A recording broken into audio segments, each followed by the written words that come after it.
Alright guys, second video for the day, and if you hear my cat, he decided to come and join us because he wants to talk about George Soros too.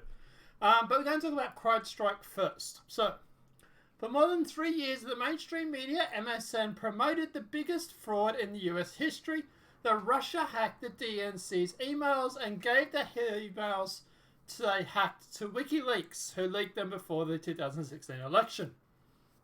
Now, suddenly the firm at the center of this fraud, Crowdstrike, is taking a step back from their previous actions relating to the entire sham.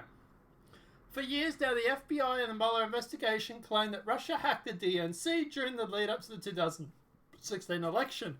This is central to the Russia collusion narrative.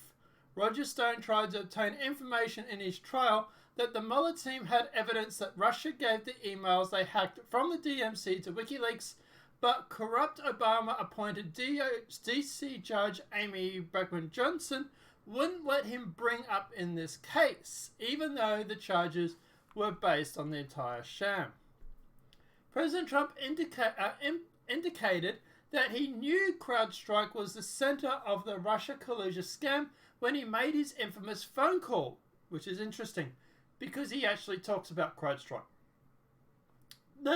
With the mainstream media, it's not what they talk about, it's what they don't talk about. If you go through and you read Trump's transcripts, and then you hear what they're talking about, there was a glaring omission between the two. The thing that they don't mention, and they don't want to obviously bring light to it, is that Trump was actually asking about Crowdstrike. Now, why is this important? Why don't they mention this? Because they know it's a problem. It is problematic for them to be talking about Crowdstrike. So what they would do was they would go through and they would take the first part of the sentence, they would omit the whole thing about Crowdstrike, and then talk about the next part, which is Joe Biden. And then they'd make it out that that was the sole purpose for the phone call. The fact is that Trump was actually asking about Joe Biden, sure, or Hunter Biden anyway, but he was also asking about Crowdstrike.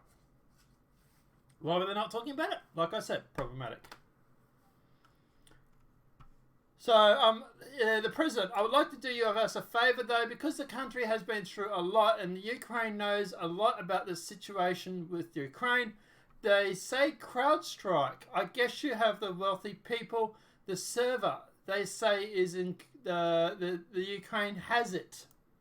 There's a lot of things that went on. The whole situation, I think you're surrounding yourself with some of the same people. I'd like to have the Attorney General call you or your people. I'd like to get to the bottom of it, as I saw yesterday.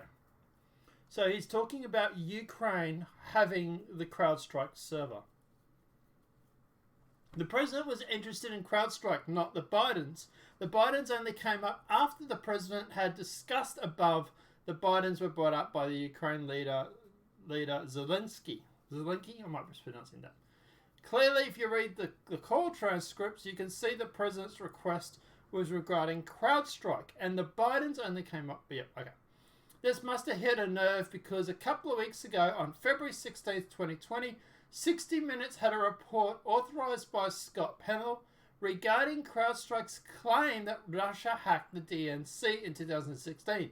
Penny, a 60 Minutes, made an effort to clear Crowdstrike's name in the place where they left the media outlet suggested. The Gateway pundit pushed conspiracy theories and pushed an image of a 2017 TGP report.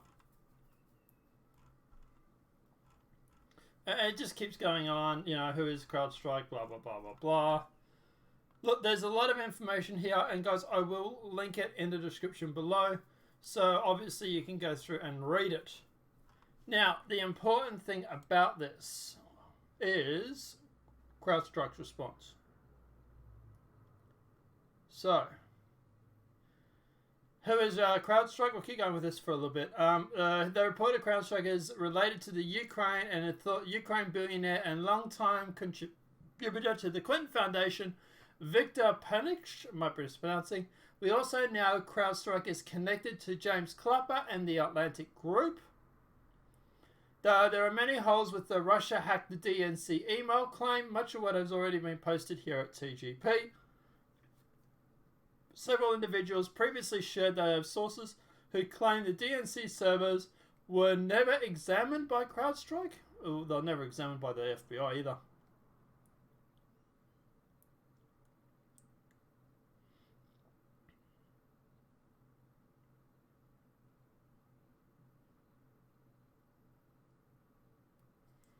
So, yeah. Like I say, there is a lot. So here's CrowdStrike's new efforts to save face. This is the important thing. Yesterday we discovered that CrowdStrike has reportedly attained a PR firm to help backtrack their bogus claims. A week ago, Personal Liberty ran a wire story originally published in the Los Angeles Times. The article's edited notes were added in place where the LA Times piece reported fake news. One of the editor's notes concerned the MSM trope that Russia intelligence operatives stole and released thousands of internal emails and documents in effort to boost Trump. The editor's note was as follows. This is fake news. While it's an op-ed related to the propaganda of the MSC Legacy Media Corporation, there is no evidence that the emails were stolen and released by Russia intelligence operatives. The emails were released by Wikileaks, an entire entity called Guccifer 2.0. Wikileaks denies it got them from any Russians. Julian Assange has hinted that they were stolen by murdered DNC operative Seth Ridge.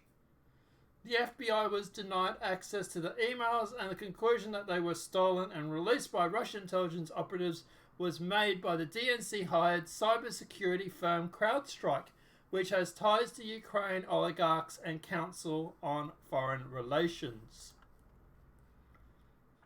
A few days later, this past Tuesday, Personal Liberty reportedly received an email from John Eddy, Executive Vice President of the PR firm Golan. The following emails. My firm works with Crowdstrike, and we read your article titled Trump Seeks to Boast Sanders foment discord among Democrats. The article states that the FBI denied access to the emails and concluded that they were released by the Russian intelligence operatives, which was made by the DNC cybersecurity firm Crowdstrike, which has ties to Ukraine oligarchs and the Council of Foreign Relations. This is incorrect. Crowdstrike's founders have no connections to Ukraine. Interesting. The company also provided all forensic evidence and analysis to the FBI that they requested. They concluded have been fully supported by the US Intelligence Committee. That's not true. They refused to hand over the DNC server. Additionally, Crowdstrike was hired by the DNC to respond to the suspect breach of its servers and did not investigate around the release of the information.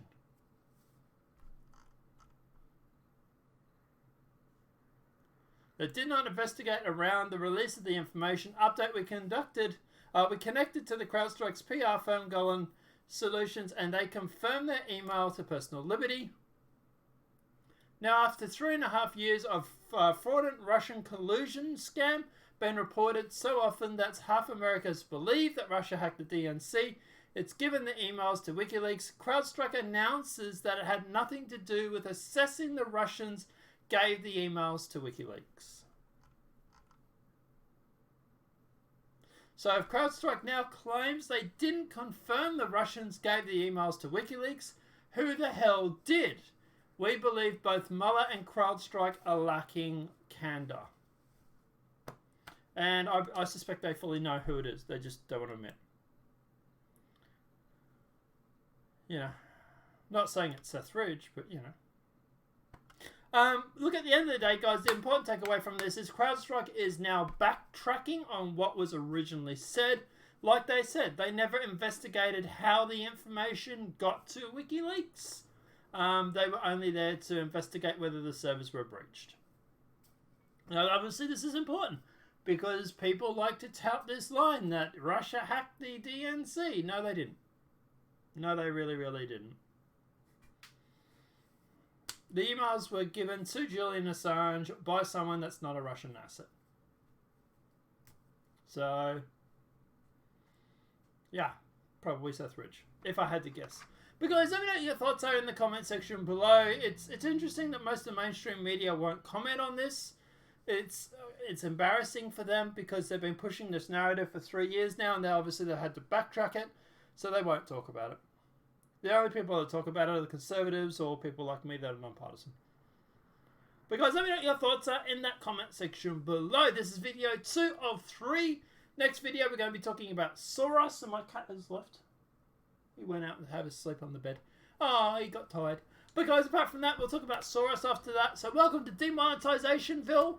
We'll put that third video up for you now. And apart from that, guys, we'll see you in the next demonetized video. Have a great night and enjoy.